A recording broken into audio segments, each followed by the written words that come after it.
Halo anak-anak, bertemu kembali dengan mata pelajaran Bahasa Indonesia bersama Putuwati Ningsih. Apa kabar anak-anak?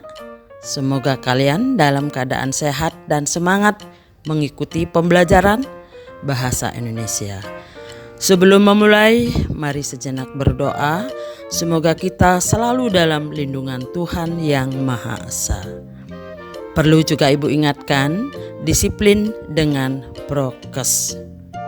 Baiklah anak-anak, hari ini kita bahas tentang surat, yaitu surat pribadi dan surat dinas. Baiklah anak-anak, kita mulai dari pengertian surat.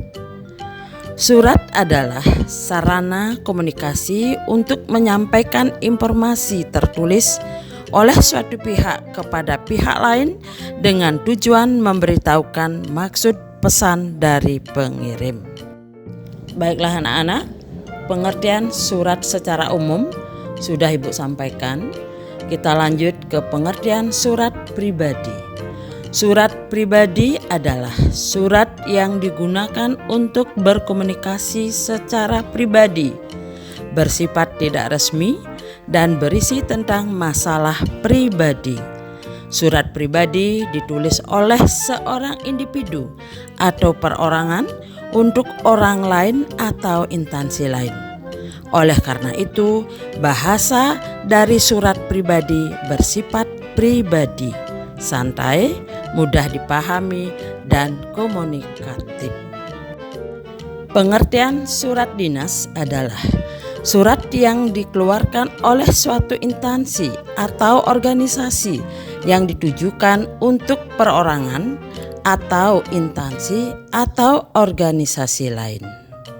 Selain pengertian, ada juga fungsi surat pribadi dan fungsi surat dinas. Fungsi surat pribadi: 1. Menanyakan kabar, 2. Keperluan pribadi, 3. Tujuan komunikasi pribadi yang lain. Fungsi surat dinas: 1. Sebagai pedoman pekerjaan seperti surat instruksi, surat pemberian izin, atau surat pengambilan keputusan. 2. Sebagai alat pengingat, karena surat ini dapat dijadikan arsip bagi instansi. 3. Sebagai bukti perkembangan suatu instansi atau lembaga. 4. Sebagai bukti terutama surat perjanjian dan lain-lain. Baiklah anak-anak, tentang fungsi dari surat dinas dan surat pribadi sudah cukup jelas. Bisa Ibu lanjutkan ke perbedaan surat dinas dan surat pribadi. 1. Dilihat dari tujuan surat dinas untuk keperluan kedinasan yang bersifat resmi.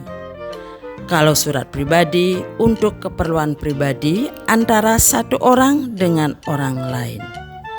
Yang kedua, dilihat dari struktur. Struktur surat dinas memiliki kepala surat dan nomor surat. Surat pribadi tidak memiliki kepala dan nomor surat. Struktur lainnya tidak jauh berbeda antara surat dinas dan pribadi. Yang ketiga, dilihat dari segi bahasa. Surat dinas bahasanya baku. Surat pribadi tidak formal, tetapi sopan, dan ragam bahasa yang digunakan bergantung pada penerima surat. Yang keempat, kata sapaan di dalam surat dinas bersifat formal. Surat pribadi seperti orang yang sedang melakukan percakapan. Baiklah anak-anak, untuk terakhir, struktur dari surat pribadi dan surat dinas dapat kalian lihat pada slide berikut.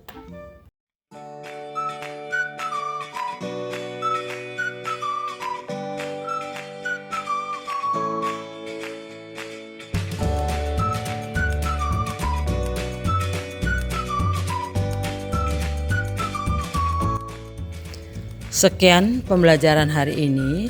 Bertemu kembali pada pelajaran berikut. Terima kasih.